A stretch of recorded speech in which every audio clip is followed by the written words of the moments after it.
"You need to leave, Lauren." That's what my dad said, standing next to his new wife, pretending this wasn't my house. I didn't scream. I didn't cry. I just looked at the keys hanging by the door, the same hook where I used to hang my tiny pink backpack when I was 7, and quietly took them down. He didn't stop me. Neither did Deborah. Her son was already in the garage, blasting music. Her daughter had turned the study into a TikTok studio. And I was being erased. But what they all forgot was that the deed still had my name on it. Not theirs, not hers, mine. So I left. Not because I had to. Because I had a plan. Now it's time to take everything back. My dad, Daniel Mitchell, wasn't a man of many words, but when he built something, it lasted. He bought the house when I was 10. Back then, it was falling apart. Leaky roof, chipped paint, weeds swallowing the backyard. Most people would have walked away. Dad saw potential. "This house just needs someone to believe in it," he said. It sounded like he was talking about more than bricks and beams. Every weekend, we worked side by side. He taught me how to strip wallpaper, seal windows, and plant peonies that bloomed right before my birthday. He wasn't just fixing a house, he was building a place where I'd feel safe again, after Mom died. By the time I turned 16, we had repainted every room, reinforced the basement, and restored the wooden banister on the stairs. He even carved our initials into the back of the shed. DM plus LM, Builders of Home. Dad used to say, "A house keeps standing when the people inside it care enough to protect it." At the time, I thought he meant storms or bad plumbing. Now I understand it's about people too. When I got into CU Boulder for civil engineering, he beamed like I'd won the Nobel. He said, "One day, this house will be yours not just in memory, but on paper." And he meant it. A year after graduation, he surprised me. We sat at the kitchen table, the same table where we used to eat pancakes every Sunday, and he handed me a folder. Inside was the title deed. My name. Just mine. "I want you to have this," he said. "Not because I'm going anywhere, but because you earned it. This house is yours now." It was the proudest moment of my life. I hugged him so hard he almost dropped his coffee. I didn't think I'd ever need to defend that piece of paper. I didn't think I'd have to fight for a home I helped build with my own hands. But I was wrong. Because years later, someone else would try to take it from me. And worst of all, my own father would stand beside them. I met Deborah at my dad's birthday dinner, his 60th. She wore too much perfume and kept laughing too loudly at things that weren't funny. I tried to be polite. I even offered to refill her wine glass. She touched my wrist and said, "Oh, honey, you're such a sweet girl. Your dad tells me everything about you, almost like I know you already." I smiled, tightly, because I didn't know her at all. A month later, she moved in. Suddenly, the living room changed. Dad's books were boxed and replaced with scented candles and gold-accented throw pillows. The fridge now had kale juice instead of orange juice. The TV remote was always missing. But I stayed quiet. Dad seemed happy. After Mom passed, he hadn't smiled like that in years. Then came Ashton and Maddie, her kids from a previous marriage. They weren't kids, really. Ashton was 21, Maddie was 19, old enough to know better. Old enough to be dangerous in the way only entitled, idle adults can be. Ashton never spoke to me directly. He just strutted around the house with his headphones in, slamming doors and complaining about the Wi-Fi speed. He started setting up a podcast studio in the garage, me dad's garage. The one where we fixed the porch swing and built our first birdhouse together. When I objected, Dad shrugged. "He just needs a space to create," he said. As if I hadn't created that entire garage with him. Maddie was worse. She moved into the guest room and instantly demanded a makeover. She painted over the soft yellow walls Mom had chosen, installed a neon ring light. I walked past her door once and heard her saying to her followers, "My stepsister's a total buzzkill. She doesn't get aesthetics." I wasn't her stepsister. We weren't family. We weren't even civil. And Deborah? She played innocent. Oh, Lauren, kids are messy. You know how it is. Then she smiled and added, you could always look for your own place. I mean, you're a successful woman now. That line hit me hard. Because this was my place. I paid the property taxes. I fixed the gutters. And I had the title deed tucked safely in my desk drawer upstairs. But it was starting to feel like I was the guest here. At first, it was little things. The coffee mugs, I loved the ones Dad and I collected from every road trip, vanished from the cabinet. Deborah claimed they were too chipped. She replaced them with pastel ceramics that said things like, live, laugh, love. Then Ashton added a do not enter sign to the garage door. He had soundproofed half the space, installed a second-hand mixing console, and started inviting friends over to record. I asked him once to move some of Dad's old tools out of the way instead of shoving them into a corner. He looked at me and said, chill, no one uses this stuff anyway. Except I did. Every spring, I'd use Dad's lathe to fix furniture. I once repaired a neighbor's antique chair on that very workbench. And Maddie? She turned the sunroomy mother's favorite reading nook into a backdrop studio for her TikTok dances. Ring lights, glitter curtains, a vanity desk in front of the window where the bookshelf used to be. When I opened the door one morning, she shrieked, excuse me? Privacy? Then slammed it shut in my face. Deborah called it creative expression. I called it invasion. What hurt most was how my dad acted like it was all normal. He'd nod along with Deborah's suggestions, laugh at Ashton's funny rants, and even help Maddie rearrange the living room for better lighting. I tried talking to him once. Told him how uncomfortable I felt. He looked away and said, Lauren, they're trying. You need to give them time. Time? They hadn't earned space, let alone time. The worst part? My Sunday mornings with Dad were gone. No more gardening. No more fixing creaky stairs or checking roof shingles. Now it was Deborah's yoga class, Ashton's podcast live stream, and Maddie blasting music for content. I stopped inviting friends over. I started staying late at work. I even began parking down the street to avoid the new chaos inside. Slowly, they weren't just living in the house. They were claiming it. And I was starting to feel like the stranger. But they'd made one crucial mistake. They thought I was too polite to fight back. Too silent to matter. They forgot whose name was on the deed. It happened on a Sunday. The one day I still tried to claim as mine. I came downstairs late hoping for silence, but the house was already humming with noise. Ashton's bass was shaking the floor. Maddie was doing some kind of dance in the hallway. And Deborah was on the phone, talking loudly about her new curtains. I went into the kitchen to make coffee. That's when I saw my childhood art magnets gone from the fridge, replaced with a chalkboard sign that read, The Mitchell Family Est, 2023. As if everything before her didn't count, I stood there staring at it when Dad walked in. Lauren, he said carefully, like he'd been rehearsing. Can we talk? He didn't wait for me to answer. We've been thinking, maybe it's time you consider getting your own place. Somewhere that reflects who you are now. Independent, strong. His voice shook slightly. Bigger things ahead for you. I blinked. This is my place. He glanced at Deborah, who'd just stepped in, arms folded across her chest. I mean, she smiled, sugar-laced. It's all of ours now, isn't it? That's when Ashton chimed in from the hallway. Honestly, Lauren, it's kinda cramped with 4 adults. You'd be happier with your own space. I looked at Dad, straight in the eyes. Is this what you want?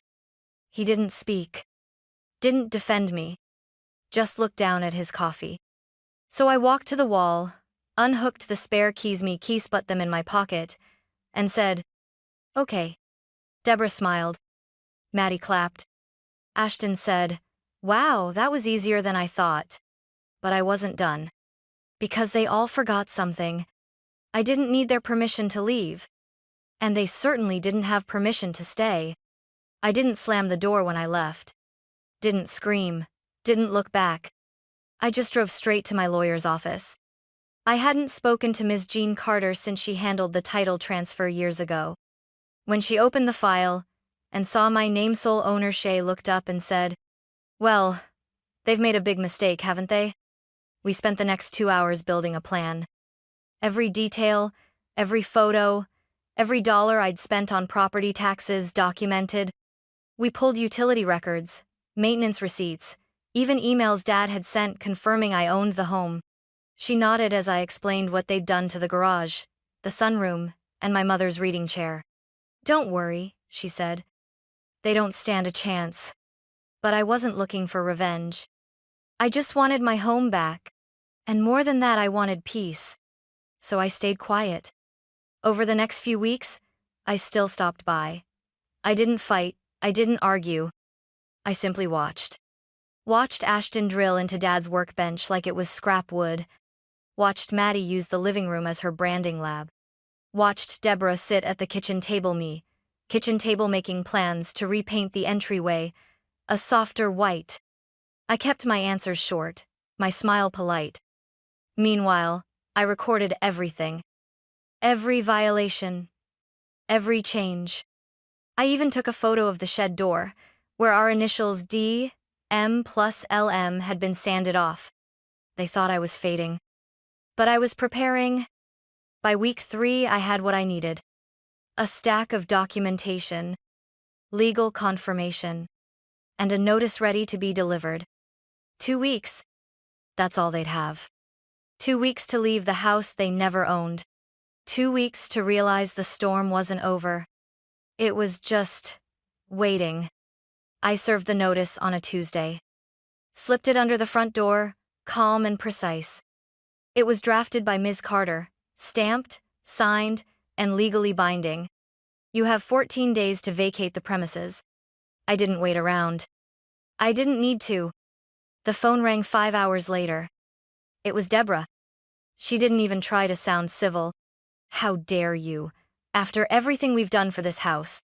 I let her vent, let her voice crack, and her words twist into ugly threats wrapped in false affection. "We made this place livable," she hissed. "Ashton rewired the garage. Maddie brought light and creativity to this tomb." I said only, "None of those changes were approved, and they depreciated the property." Then I hung up. 3 hours later, Dad called. He started with silence. Then, finally, "Are you really doing this?" My voice didn't shake. "You stood by when they erased everything Mom built, everything you and I built. I warned you. You just didn't listen." He sighed. "Not angry, just tired." "She makes me feel less alone," he muttered. "Ashton and Maddie, they fill the house." "They emptied it," I said. The next day, things escalated. I pulled up to find Deborah's church group on the front lawn, forming what looked like a prayer circle, but instead of hymns they were holding handmade signs. One read, "Family over property." Another, "Honor thy father." A woman I barely knew walked up to me and said, "Your mother would be ashamed." That one stung. Inside, the house had become a war zone. Boxes stacked high, Maddie crying on live stream, Ashton pacing like a caged animal. Even Dad looked like a ghost, floating room to room, unsure whether to pack or pretend it wasn't happening. Then the confrontation came. It was Ashton, of course. He stood in the doorway, blocking me. "You don't get it," he spat. "We've built a life here." I stared at him, quiet. "You can't just kick us out. We've added value. This place is better now." I raised the folder in my hand. "Want to see the receipts for all the damage?" I opened to the photo of Dad's workbench gouged, paint splattered, broken. I flipped to the kitchen walls, now painted neon pink. Then the sanded shed door where our initials had once lived. Ashton fell silent.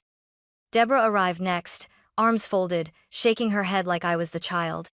"She's pregnant, Lauren," she whispered, motioning toward Maddie, who now appeared, belly round under a crop sweater.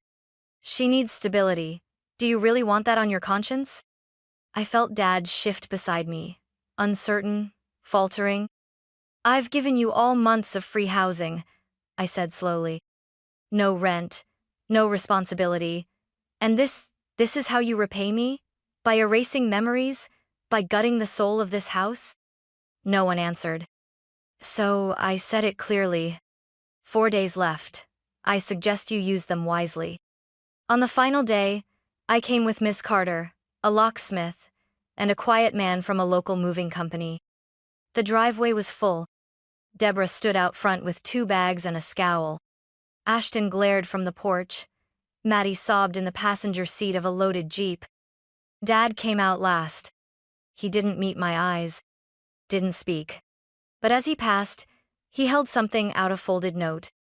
Inside, it simply read, I lost sight, but you didn't. I'm sorry. I didn't cry. Not until I stepped inside. The house smelled like artificial lilac and fried onions. The curtains were gone. So were Mom's planters, the bookshelf, even the wind chimes. But the bones were still mine. And so was the silence. The house was quiet again. Almost too quiet. No bass vibrating through the floorboards. No ring lights flickering in the sunroom. No footsteps pounding down the stairs in the middle of the night. Just me, and dust, and memory. I stood in the garage first. It looked hollow. The pegboard was stripped, tools gone, sawdust swept up as if nothing had ever happened there. But I remembered everything. Every nail hammered beside Dad. Every weekend we spent trying to fix things that weren't really broken, just worn. So I started there. I called Mr. Tucker, Dad's old friend from the hardware store. He brought over his toolbox and his favorite coffee. Together, we began restoring the workbench. We reattached the clamp, replaced the warped shelf. It wasn't perfect, but it felt right. The next week, I removed the pink paint from the kitchen walls. It took 3 coats of primer and a playlist of 2000s rock, but I finally brought back the soft sage green Mom loved. I found one of her old recipe cards wedged behind the stove, faded, oil-stained, still in her handwriting. I cried for the first time in weeks. And then I kept going. I restored the sunroom, removed the blackout curtains, brought in the bookshelf from storage, even dusted off Mom's rocking chair, and placed it where it used to be. The light poured in again. It didn't just look like home. It felt like home. I didn't hear from Deborah or the others. But Dad sent one more envelope. Inside was a photograph. It was me, age 11, covered in dirt, and holding a hammer too big for my hand. He'd scribbled on the back, "You always knew how to rebuild. I was the one who forgot." I placed it in a new frame and set it on the mantel. The house wasn't fully healed, neither was I. But with every repaired drawer, every polished step, I took something back. Not just what they'd stolen, but what I'd almost given up on. Last weekend, my niece came to visit. 8 years old, sharp as a tack, missing her 2 front teeth. She ran through the hallway with arms outstretched, shouting, "Auntie Lauren, your house is huge." I laughed. Not because of the size, but because for the first time in months it truly felt like mine again. We baked muffins together in the kitchen. She sat on the counter as I showed her the oven light trick Dad used to do when I was her age. Later, we read books in the sunroom. She asked why the rocking chair was extra old but extra shiny. I smiled. It belonged to someone very special. She loved this room. And now I do too. She didn't ask more. She didn't need to. That night, I tucked her into the guest bed, the one I'd just refinished with sandpaper and stubbornness. As she drifted off, she said, "I want to have a house like yours one day. Not fancy, just full of stories." I stood there in the doorway for a long time. Because that's exactly what this house is. A story. Written in paint layers, creaky stairs, and pencil marks under the window ledge where my height was once measured every birthday. Not everyone gets to protect their story. Not everyone gets a second chance to reclaim it. I did. But it cost me. Most of my extended family stopped calling. Some say I was cruel. Others say I should have just let it go. Let Deborah stay. Let Ashton and Maddie grow roots. let peace outweigh principle. But silence isn't always peace. And family isn't always blood. I never wanted to be the villain. I never wanted to hurt my father. But I had to honor the part of him that chose me. The version of him that signed that deed, carved our initials into wood, and whispered, "One day, this will be yours." And now it is. Not just by law, but in every corner I've cleaned, every wall I've repainted, every quiet morning where the light streams in just right. I may never rebuild what was lost with Dad. But I can rebuild this house. And one day, I'll pass it down not just as a property, but as a place where strength lived, where memory refused to die, where one woman stood up, stood alone, and said, "Enough."